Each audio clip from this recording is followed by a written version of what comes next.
नरक चतुर्दशी क्यों मनाते हैं इसके बारे में बताइए। अभी मैं आपको एक स्टोरी बता रही हूँ। किसके बारे में? नरक चतुर्दशी। किसके बारे में?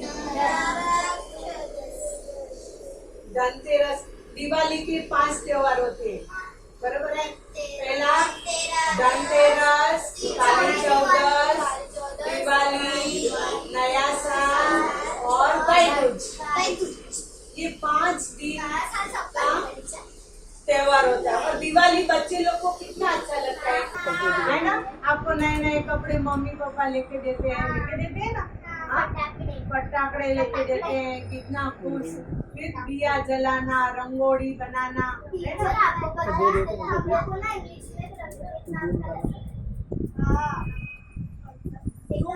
तो ये दिवाली बच्चे लोगों को तो अच्छी लगती है, बड़ों को भी अच्छी लगती है। क्यों? मिठाई खाने मिलती है। चलो और यहाँ पर अभी मैं आपको स्टोरी बता दी। अभी आप लोग कैसे बोलेंगे? चलो स्टार्ट करो। नरक चतुर्दशी के बारे में मैं आपको बताती हूँ। नरक चतुर्दशी जब वराह भगवान का अवतार हुआ था ना, भगवान के 10 अवतार हुए थे। कितने अवतार हुए थे? 10। उसमें से जो वराह अवतार हुआ था ना, तभी पृथ्वी माता से एक नरकासुर का जन्म हुआ था। नरकासुर। तो वो नरकासुर का जो जन्म हुआ था, तो पृथ्वी माता ने देखा कि ये नरकासुर बड़ा होते होते बहुत ये हो गया। तो पृथ्वी माता ने भगवान विष्णु से वरदान मांगा कि आप उसको मारेंगे नहीं, आप उसको मारेंगे नहीं। तो भगवान ने उनको वरदान दे दिया पृथ्वी माता को, ठीक है अभी इसको वराह को ये नरकासुर को कोई मारेगा नहीं, लेकिन मृत्यु तो सबकी होती है। हाँ, कोई भी जीवित नहीं रहता है। तो बोले तो उसका मृत्यु सिर्फ तुम्हारे ही हाथ से होगा। किसके हाथ से? उसकी माता पृथ्वी माता के हाथ से ही होगा। तो पृथ्वी माता बोली हाँ, अभी मैं तो मेरे बच्चे को मारने वाली नहीं है, तो मेरे बेटे का मृत्यु नहीं होगा। तो वो तो बहुत खुश हो गए। तो पृथ्वी माता फिर उनको वो धीरे धीरे धीरे धीरे नरकासुर तो बड़ा होता गया, लेकिन नरकासुर इतना सबको परेशान करता था, राजा लोगों को परेशान करता था। जो संत, जो साधु संत रहते वो हवन करते हैं, कुछ भगवान की तपस्या करते हैं, तो उनको जाके वो नरकासुर उसको परेशान करता था। तो इतना परेशान कर रहा था कि वो राजा इंद्र, जो देवताओं के राजा थे, इंद्र भगवान भी बहुत परेशान हो गए। और उनसे परेशान होके इंद्र भगवान गए भगवान विष्णु के पास। किसके पास गए? भगवान विष्णु के पास गए और भगवान विष्णु से कहा कि ये नरकासुर का बहुत ही अधम माने बहुत ही त्रास देता है, सबको परेशान करता है, हम लोग सब कंटाल गए। तो भगवान विष्णु ने बोला अभी नरकासुर का अंत जल्द ही होगा। फिर इंद्र भगवान चले गए। लेकिन कुछ समय के बाद जब कृष्ण भगवान आए, तो कृष्ण भगवान ने नरकासुर के साथ लड़ाई युद्ध की। तो नरकासुर और सामने कौन थे? कृष्ण भगवान। उनका युद्ध होता है दोनों का, इतना युद्ध होता है। लेकिन कृष्ण भगवान को पता था कि मैं नरकासुर को मार सकूंगा नहीं, इसलिए भगवान को जो नरकासुर ने जो मारा ना तीर, उससे भगवान बेहोश हो गए। क्या हो गए? बेहोश हो गए। लेकिन जब कृष्ण भगवान से लड़ाई करने को आए ना, तभी सत्यभामा ने कृष्ण भगवान को बोला कि मैं आपके साथ में लड़ाई में चलती हूँ। तो कृष्ण भगवान ने मना किया कि नहीं, मैं अकेला ही जाऊंगा। तो सत्यभामा ने देखा कि ये युद्ध हो रहा है, लेकिन कृष्ण भगवान की पत्नी थी, रुक्मिणी, सत्यभामा, जाम्बवंती, बहुत सारी पत्नियां थी।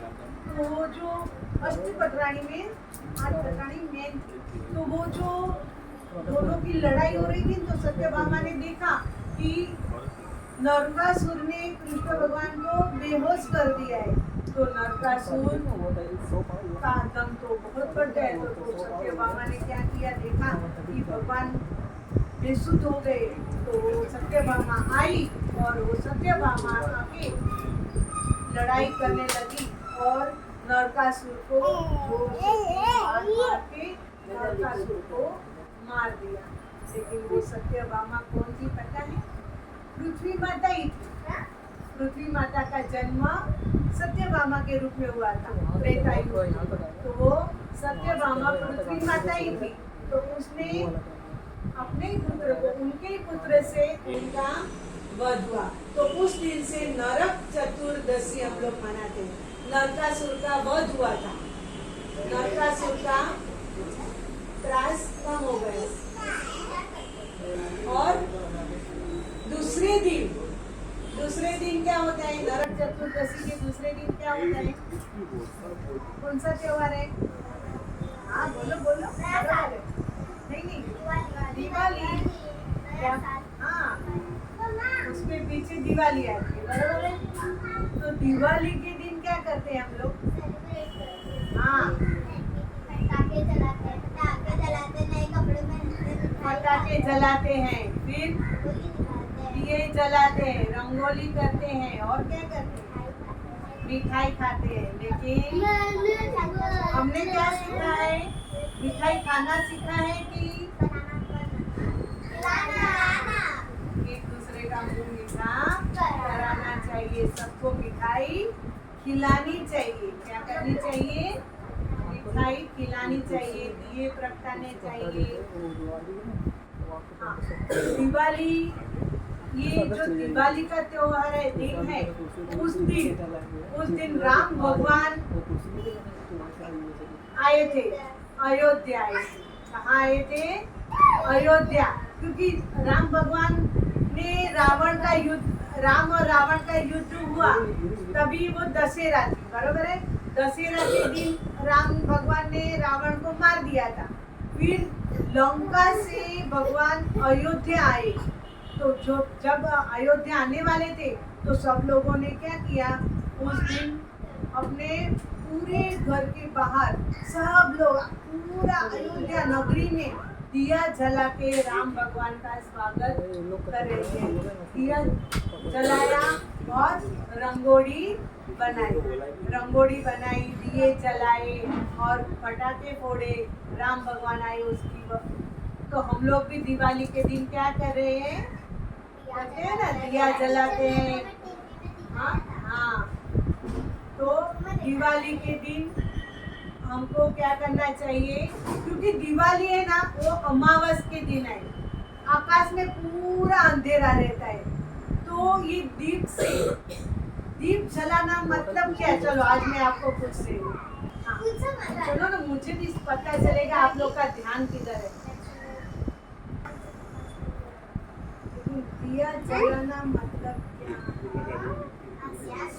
अंधकार से प्रकाश की ओर जाना। चलो मैंने इतना आपको बता दिया कि दिया जलाना मतलब अंधकार को भगाना है, बराबर है। दिया जलेगा तो अंधकार अपने आप भाग जाएगा।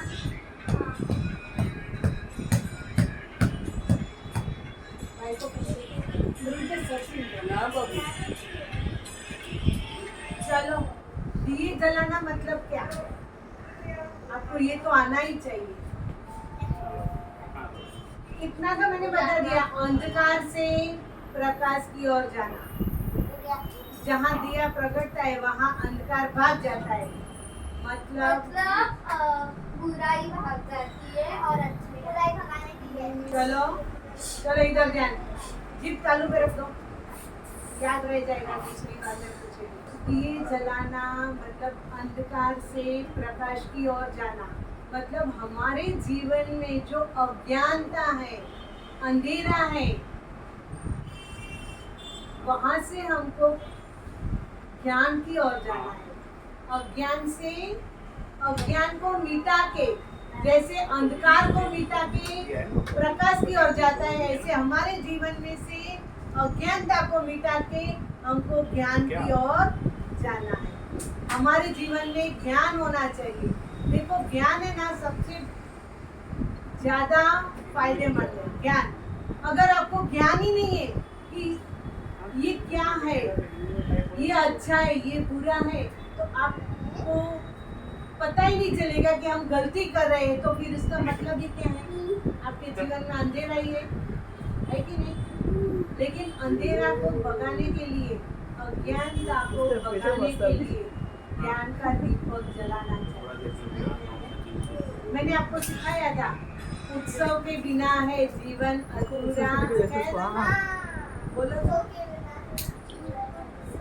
उत्सव के बिना है जीवन अधूरा, उत्सव से हो जीवन जगमग सारा, उत्सव से हो जीवन जगमग सारा, उत्सव से है ज्ञान का दीप जलाना, उत्सव से है ज्ञान का दीप जलाना, अपने जीवन में अपने जीवन में प्रसन्नता लाना, प्रसन्नता लाना, अपने जीवन में ज्ञान को लाना, अपने जीवन में ज्ञान को लाना।